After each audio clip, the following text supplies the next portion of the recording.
Nasa mga kamay mo ang aking espiritu. Okay, hello. Hi. Okay no, so maayong hapon. Bagong tanan o tanan ko unsa man nato ang prefer, Tagalog o Bisaya? Tagalog, no? Okay, so magandang hapon po sa ating lahat, no? So kadalasan naman sa atin mayroon ding Bisaya, pero madalas sa atin na mga kaibigan naming mga Muslim ay Tagalog naman, di ba? So magandang hapon po sa inyo lahat. Ako po si Brother Elmark Ryan Udas Palabrica. So taga-barangay kami ng Manungol, dito lang din sa Kidapawan. So nagpapasalamat kami unang-una sa inyo, sa inyong pagtanggap sa amin. Assalamualaikum. Maraming salamat sa inyong puso at tinanggap nyo kami. Simple lamang, ito ay pinapalabas namin sa lahat po ng mga village, sa mga sityo, sa mga purok, sa mga barangay. Hindi po para ipagmalaki kung ano yung meron sa amin patungkol sa relihiyon. So narito tayo, hindi po kami pumunta dito para dalhin kayo sa aming relihiyon or denominasyon. Nandito kami para ipakita sa inyo ang isang pelikula na sinasabi ng Biblia sa salita ng Diyos. May respeto po namin ang bawat isa sa inyo, kayong lahat.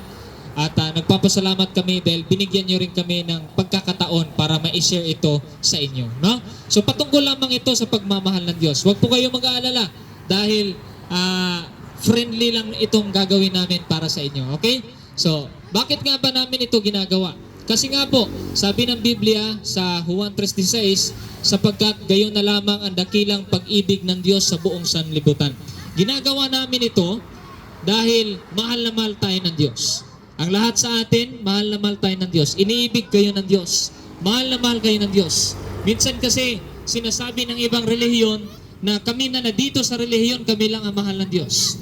Minsan sinasabi naman sa kabilang relihiyon, ang sabi dito sa aming relihiyon, kami lang ang mahal ng Diyos. Kayo hindi kayo mahal ng Diyos dahil iba tayo ng relihiyon. Di ba?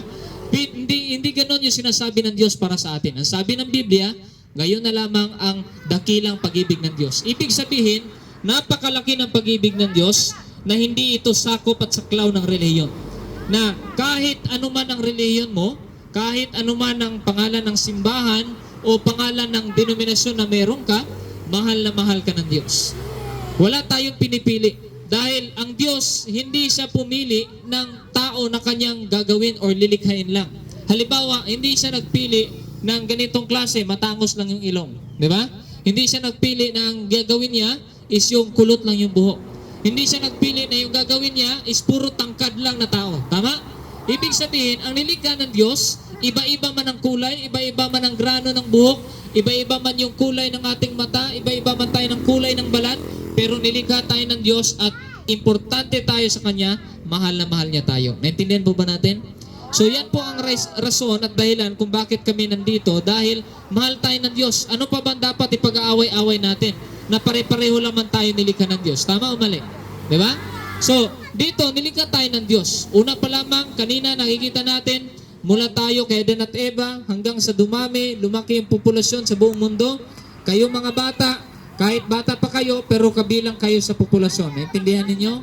So tayo lahat, importante tayo sa Diyos, special tayo sa Diyos. Ngayon, malaki ang pag-ibig ng Diyos. Ang problema lamang is merong isang malaking problema na siya naghahadlang sa atin sa relasyon natin sa Diyos. Ang sabi nga po ng Biblia sa Roma 3:23 na tayong lahat ay makasalanan at tayong lahat ay nailayo sa kaluwalhatian ng Diyos. Tayong lahat ay makasalanan. Kahit anong edad man, kahit anong relihiyon man, kahit anong simbahan man, kahit anong kulay ng balat na meron tayo, tayong lahat ay makasalanan. Itong kasalanan ay nagpapalayo sa atin sa relasyon natin sa Diyos. Halimbawa, yung mga anak natin. Di ba yung mga anak natin, nandito naman tayo mga magulang. Kapag tayo ay may mga anak, yung mga anak natin, meron silang nagawang mali o kasalanan, di ba nalalayo sila sa atin? Di po ba? So tayo din mga bata, kayo, kapag kayo ay may kasalanan sa inyong nanay at tatay, ang mangyayari, magiging malayo kayo sa kanila, mahihiya kayong lumapit sa kanila dahil may kasalanan kayong nagawa. Tama o mali? Di ba? So tayong lahat makasalanan. hindi tayo makalapit sa Diyos na siyang lumikha sa ating lahat. Yan ang dahilan kung bakit delikado at malaking problema yung kasalanan sa atin, dahil ang sabi ng Biblia din sa Roma 6:23 na ikaw at ako ay magbabayad sa ating kasalanan sa kamatayan, at yun yung kamatayan patungong impyerno. So, simple lamang, mahal na mahal tayo ng Diyos, ayaw ng Diyos na mapunta tayo sa impyerno. Ang Diyos ay perpekto, ang Diyos ay walang kasalanan, at tayong lahat na nilikha ng Diyos ay makasalanan. At itong kasalanan ay malaking problema sa ating buhay. Bakit? Dahil mas lalo tayong mahihiwalay sa Diyos at mapupunta tayo doon sa impyerno. Yung impyerno, maganda o pangit na lugar? Pangit na lugar. Nakita naman natin dyan, maliit lang na apoy yan. Pero walang kahit sino man ang gusto na itusta yung kamay niya doon sa apoy. Tama o mali? Diba? O, mga nanay, gusto mo ba na itusta mo yung kamay ng anak mo doon sa apoy? Hindi ba? O, ayaw natin mangyari yon. Bakit nga ba? Kasi masakit yung apoy. Doon sa impyerno, yung apoy ay hindi namamatay kailanman. Ibig sabihin, kung tayo ay pupunta doon sa impyerno, habang buhay tayo masasaktan sa apoy na hindi namamatay, yung kadagat-dagatang apoy, at doon mismo ay habang buhay tayong mahihiwalay sa Diyos. So, simple lamang, ano ba ang gusto kong mangyari dito? Ang gusto ko lang mangyari dito, ang purpose lamang na nandito kami, dahil mahal ka ng Diyos, ang kasalanan ang salaghadlang sa ating relasyon sa Diyos, na mapupunta tayo sa impyerno.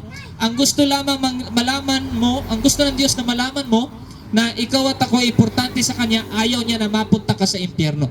Dito mismo nakikita natin na si Jesus ay bugtong na anak ng Diyos, pumunta dito sa ating mundo. Si Jesu Kristo, noon pa man, Diyos na siya. Diyos si Jesus, noon pa man, ngunit nagpakumbaba si Jesus, pumunta siya dito sa ating lupa, sa ating mundo, at siya ay pinanganak, siya ay lumaki, siya ay pinalo-palo, sugatan, duguan, pinako doon sa krus ang kanyang mga kamay at mga paa. Pero, ang tanong, nagreklamo ba si Jesus? Hindi. Bakit hindi nagreklamo si Jesus? Dahil mahal ka niya. Kung tutuusin, si Jesus na isang Diyos, pwede naman siyang hindi pumunta dito sa atin sa mundo para iligtas tayo. Pero pinili ito ni Jesus na gawin dahil mahal ka niya. Sabi nga ng Biblia, mahal na mahal tayo ng Diyos. Mahal na mahal ka ng Diyos na ang gusto niya mangyari sa atin ay maligtas niya tayo. Ang ginawa niya doon sa krus ay para iligtas tayong lahat. Hindi siya pumunta dito sa mundo para magkaroon tayo ng relihiyon. Ang relihiyon bilang isang tao, nandyan na yan. Hayaan na natin yan. Dahil kung isipin natin yung relihiyon, magkakahiwalay-hiwalay tayo, magkakawatak-watak tayo. Pero ang gusto ng Diyos, dahil tayong lahat nga ay nilikha ng Diyos, gusto niya na magkaroon tayo ng isang pamilya. Isang pamilya na kung saan hindi tayo mahihiwalay sa Diyos patungong impyerno. Gusto ng Diyos na tayo ay maidadala niya doon sa langit. So simple lamang, ang rason na nandito kami, unang-una, mahal ka ng Diyos. Pangalawa, ayaw ng Diyos na mapunta ka sa impyerno dahil mahal ka niya. Pangatlo, ang gusto ng Diyos na hindi ka mapunta sa impyerno dahil ang gusto niya, madala niya tayo doon sa langit. Ang langit o paraiso. Langit, ito ay malaparaisong lugar. Paraiso, malalangit naman din ito na lugar. Ibig sabihin, paraiso man ito o langit, pareho lang.